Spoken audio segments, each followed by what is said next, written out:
ያለ ስርዓት የሚሄዱትን ገስጿቸው ብሎናልና ስርዓተ ቅዳሴን ማን ጀመረው? ህብስቱ ወደ ስጋ አምላክ ወይኑ ደግሞ ወደ ደመ መለኮት የሚለወጥበት። መጀመሪያዎቹ አስቀዳሾች እነማን ነበሩ? የመጀመሪያዎቹ ቆራቢዎችስ እነማን ናቸው? ስርዓተ ቅዳሴን ማን ጀመረ? የመጀመሪያው ስርዓተ ቅዳሴስ የት ተፈጸመ? ከምስጋና ሁሉ የተመረጠ ልዩ ምስጋና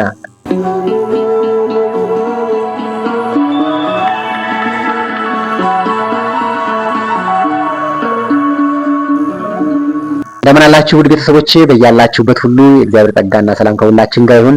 በዚህ ፕሮግራም ብዙ ነገሮችን ታተርፉበታላችሁ። እስከ መጨረሻው ድረስ አብራችሁ እንድትቆዩ። በዚህ ትምህርት እንግዲህ እጅግ ለብዙዎች እንዲደርስ ላይክ አድርጋችሁ ብትጀምሩት ቪዲዮውን ከብዙ ሰዎች ዘንድ ይደርስና እንግዲህ አንዳንድ የዚህን ቪዲዮ ሐሳቦች ሼር ይደረጋሉ ማለት ነውና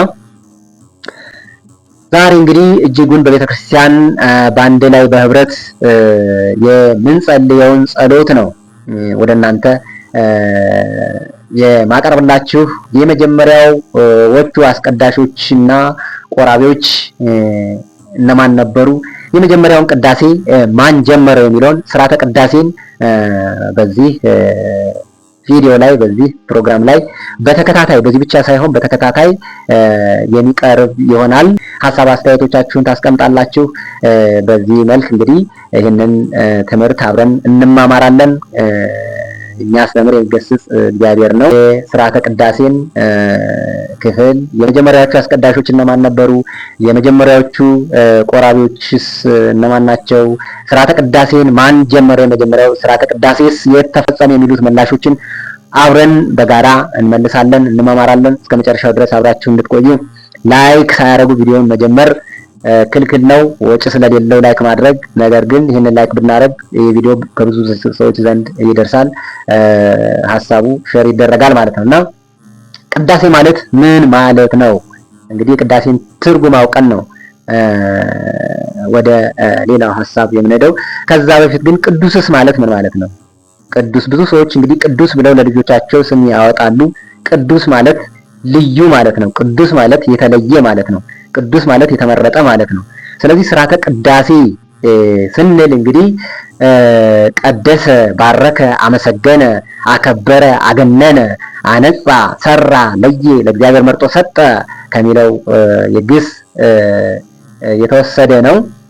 እንግዲህ ትርጉሙም እንግዲህ መባረክ፣ ማመስገን ማለት ይሆናል ማለት ነው እና የምስጋና መርሃ ግብር ይሆናል ማለት ነው። ስለዚህ ይህንን ይዘን እንግዲህ ስርዓተ ቅዳሴ ስርዓተ ቁርባንም እንግዲህ በመባልም ይታወቃል ማለት ነው እና የስርዓተ ቅዳሴ አከፋፈል ነው። ከፋፍለን እንግዲህ በሶስት ዋና ዋና ክፍሎች ይህንን ስርዓተ ቅዳሴ እናየዋለን። የመጀመሪያው ክፍል እንግዲህ የቅዳሴ ዝግጅት ወይም ደግሞ ግብአተ መንጦላት በመባል ይታወቃል። ወይም ደግሞ ስርዓተ ግብጽም እንለዋለን ይታወቃል። ይህ እንግዲህ ወሆይ በዝንቱ ልቦና ወንድሜ ሆይ በተሰበሰበ ልቦና ጽና ከሚለው ጀምሮ እንግዲህ የሚመጣዛቲ ለግርምት ወይም ደግሞ እቺ ቀን ምንኛ የምታስፈራ ናት እስከሚል ያለውን ነው። ይሄ የመጀመሪያ ክፍል የቅዳሴ ዝግጅት ክፍል ወይም ደግሞ ግብአተ መንጦላተ ብለን ወይም ደግሞ ስርዓተ ግብጽ ብለን የምንጠራው ማለት ነው እና በሁለተኛ ክፍል የምናየው የትምህርተ ወንጌል ወይም ደግሞ የምክርና የምስጋና ክፍል ሲሆን በተለምዶ ደግሞ ስርዓተ ቅዳሴ በመባል ይታወቃል። በዚህ የስርዓተ ቅዳሴ ክፍለ ጊዜ ውስጥ እንግዲህ ቅዱስ ወንጌል፣ የቅዱሳን፣ የነቢያት፣ የሐዋርያት ትንቢት እንዲሁም ደግሞ የጌታችን የመድኃኒታችን የኢየሱስ ክርስቶስ ወንጌል ይነበባል፣ ይተረጎማል ማለት ነው። ይነበባል፣ ይተረጎማል ማለት ነው። እንግዲህ ሶስተኛው ክፍል ህብስቱ ወደ ስጋ አምላክ ወይኑ ደግሞ ወደ ደመ መለኮት የሚለወጥበት የጸሎት እና የምስጋና ክፍለ ጊዜ ነው። በተለይም ደግሞ በዚህ የጸሎት ክፍለ ጊዜ ከምስጋና ሁሉ የተመረጠ ልዩ ምስጋና የባህሪ መንፈስ ቅዱስን ሰደህ ይህንን ህብስት ይህንን ወይን ለውጠህ ነፍስ የተለየው መለኮት የተዋሃደው ትኩስ ስጋና ትኩስ ደምህን አድርገህ ከአንተ ጋር አንድ እንሆን ዘንድ አንድ መሆን ስጠን ብሎ እንግዲህ ካህኑ ሲያመሰግን ርደተ መንፈስ ቅዱስ ወይም ደግሞ የመንፈስ ቅዱስ መውረድ ይሆናል ማለት ነው። እንግዲህ ህብስቱ ተለውጦ ስጋ አምላክ ወይም ተለውጦ ደግሞ ደመ መለኮት ይሆናል። በጥቅሉ እንግዲህ ይኸው የጸሎተ ቅዳሴ ክፍል እንግዲህ ፍሬ ቅዳሴ በመባል የሚታወቀው ቅዳሴ ነው። ይህ የጸሎት ክፍል እንግዲህ ተገበረበት እንደ ቤተክርስቲያናችን ስርዓት እንግዲህ 14 ቅዳሴያት አሉን ማለት ነው። እነዚህን በየስርዓቱ እንተገብራለን ማለት ነው እና ስርዓተ ቅዳሴን ማን ጀመረው ነው? ቅድም እንደነገርኳችሁ ይህ ስርዓተ ቅዳሴን ማን ጀመረው ነው? ስርዓተ ቅዳሴ እንግዲህ ስርዓተ ቁርባን የምንለው የተመሰረተው እንግዲህ ወይም ደግሞ የተጀመረው ሊቀ ካህናት ኢየሱስ ክርስቶስ ነው።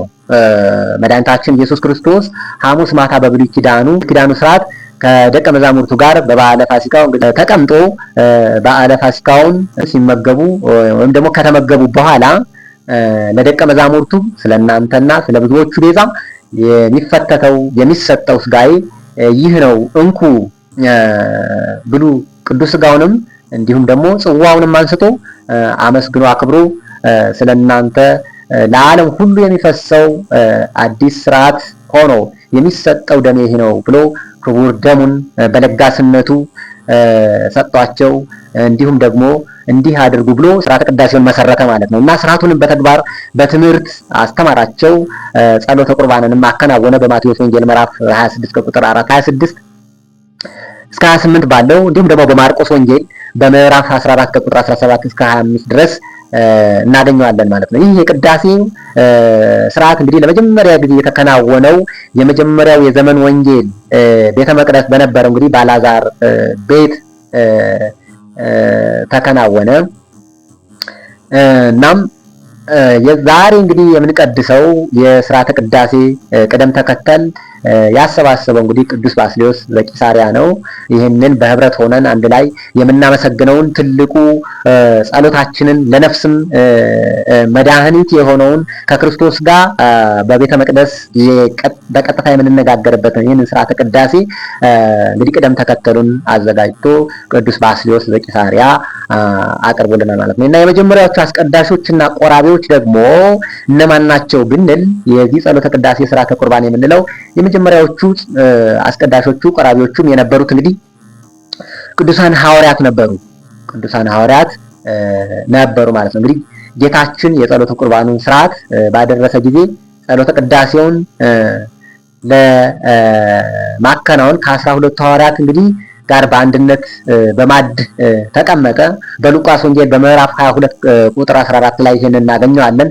ደቀ መዛሙርቱ ስርዓተ ቅዳሴውን አስቀድሰው ቅዱስ ቁርባኑን እንግዲህ ከተቀበሉ በኋላ ለቅዱስ ስጋህ ለክቡር ደምህ ስላበቃህን ክብር ምስጋና ይግባ ብለው አመሰገኑት። ካመሰገኑ ከዘመሩ በኋላ ወደ ደብረ ዘይት ወጡ ይላል እና በማቴዎስ ወንጌል ምዕራፍ 26 ከቁጥር 30 ላይ ዛሬዋም እንግዲህ ቅድስት ቤተክርስቲያናችን ለጸሎተ ቅዳሴ የምንሰበሰበው በዚሁ ተነስተን ነው ማለት ነው። ሐዋርያት በአንድነት ሆነው ስለአመሰገኑት በህብረት ሆነው ስላመሰገኑት ቅዱስ ስጋውንና ክቡር ደሙን እንካችሁ ብሎ እንደ ሰጣቸው እኛም በቅድስት ቤተክርስቲያን ባንድ ላይ ሆነን ስርዓተ ቅዳሴውን አስቀድሰን ቀድሰን አመስግነን የክርስቶስን ስጋና ደም ባንድ ላይ እንበላለን፣ እንጠጣለን፣ እንቆርባለን ማለት ነው።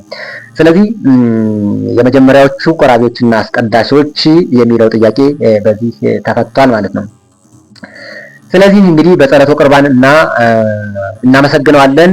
ቅዱስ ስጋህንና ክቡር ደምህን ለመብላትም ለመጠጣትም በቸርነት ስላበቃህን ብለንም እንግዲህ እናከብረዋለን፣ እናገነዋለን ማለት ነው እና ስለዚህም ነው ለስጋው ደግሞ የበቁ የተዘጋጁ ቅዱስ ቁርባኑንም የሚቀበሉ እና በሚቀበሉበት ሰዓት ማያ ለአንተ እኩቶ ስቡ ወለከ ስብሐት ለዓለም ወለዓለም እያሉ ቅዱስ ስጋህንና ክቡር ደምህን ቆርሰ ገምሰህ የዘላለም ሕይወትን እናገኝ ዘንድ እንኩ ብሎ በጠጡ ብለህ በለጋስነትህ የሰጠህንን አንተ ኃያል ነህና ገናና ነህና ክቡር በመባል ምስጉን መባል ይገባሃል እያልን የምንዘምረው እንግዲህ ይህ ዝማሬ ያን ጊዜ ሐዋርያት ቅዱስ ቁርባኑንና ከተቀበሉ በኋላ እንደዘመሩት ያለ ዝማሬ ነው ማለት ነው። እኛ የምንዘምረው ሱማያ ላንተ ኩተኩ ያንን የምናመሰግነው መጨረሻ ላይ ስጋው ደግሞ ሲፈተት ስጋውና ደሙን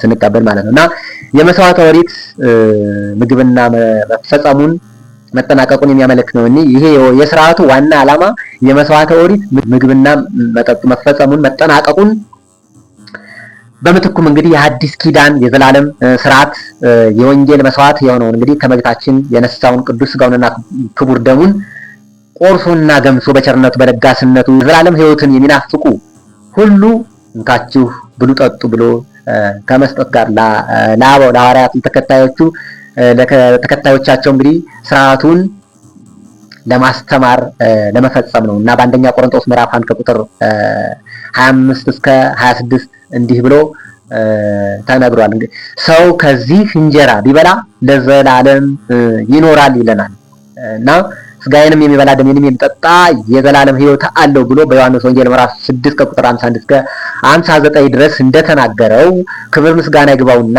የዘላለም ሕይወት የሚገኝበትን የጸሎተ ቁርባንን ሥርዓት ለመሳተፍ ቅዳሴም ለማስቀደስ ወደ ቤተ ክርስቲያን በሄድን ጊዜ ከደቀ መዛሙርቱ እንደ አንዱ ደቀ መዝሙር እንደ ሐዋርያትም ሊቀ ካህናት ኢየሱስ ክርስቶስ እንደመረጠንና እንደጠራን ሳንዘነጋ በእግዚአብሔር ማደሪያ ቤትም መኖር እንዴት እንደሚገባህ ታውቅ ዘንድ ጽፍልሃለሁ ብሏል በአንደኛ ጢሞቴዎስ ምዕራፍ 3 ቁጥር 15 ላይ እና ብሎ ለሐዋርያው ለልጁ ለጢሞቴዎስ እንደመከረው እኛም ቅዳሴውን ሥርዓት አውቀን በቤተ እግዚአብሔር እንዴት መኖር እንዳለብን የምንነጋገረው የምንማማረው ለዚህ ነው ማለት ነው እና ያለ ሥርዓት የሚሄዱትን ገስጿቸው ብሎናልና በሁለተኛ ተሰሎንቄ ምዕራፍ 5 ቁጥር 14 ላይ እኛም እንግዲህ በዚህ መልክ ሐሳቦችን፣ ሥርዓቶችን፣ ቀኖናዎችን በዚህ ቻናል ታገኛላችሁ። እስከዛው ድረስ ሌላ በክፍል 2 ትምህርት እስከንገናኝ በያላችሁበት ሁሉ የእግዚአብሔር ጸጋና ሰላም ከሁላችን ጋር ይቆይ። እንግዲህ የሁለተኛው ክፍል ደግሞ እጅግ አስተማሪ የሆነ ክፍል ነው። እስከዛው ድረስ ግን ይህን ቪዲዮ ላይክ፣ ሰብስክራይብ እያደረጋችሁ ቤተሰብ የሆናችሁ እንድትጠብቁ እናሳስባለን ማለት ነው።